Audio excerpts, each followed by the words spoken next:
Okay, you guys, I'm kind of squatting for this video so that I can show you my counter space. I have these. These are to put on top of your canning jars. So it's another way to use your FoodSaver, and you can kind of dry can this.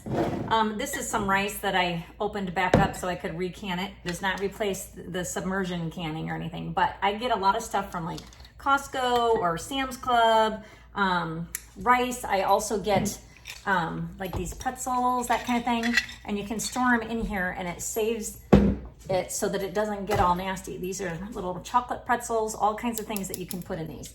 So let me show you how it works, okay? You're gonna put your lid on, and then you're gonna put, this is for the wide mouth jars. I've actually never used the smaller one. This is for the smaller jars, but I've never used it because I always use the wide mouth. It does come with this hose. So if you have a FoodSaver that has an accessory hose in here, you're gonna just plug it into that little hole and you're gonna hit the accessory button. Mine, I don't need to use this because I have this other accessory thing right here. I took it apart. Okay, so I have mine built in.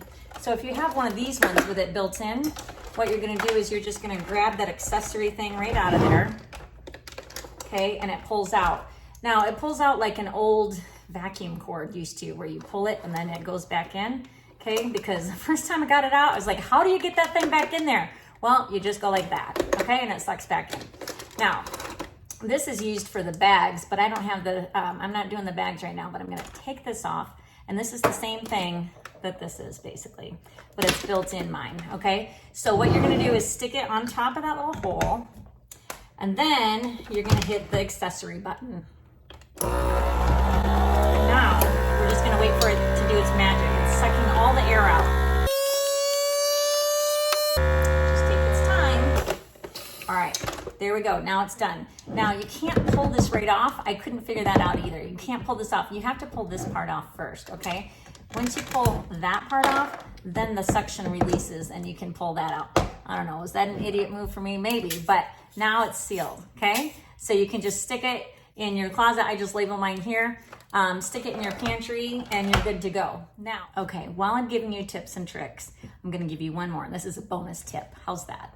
In order to label mine, I take some tape instead of marking on my lids and writing on my lids. Okay, and then I just take a little bit of piece and fold it over like that so that it has a little tabby on it. And that's the part I'm gonna pull up and off. So I can just label it like this. And then it has a little tabby so that when you want to pull it off, it comes right off. So you can just write right on there, pretzels,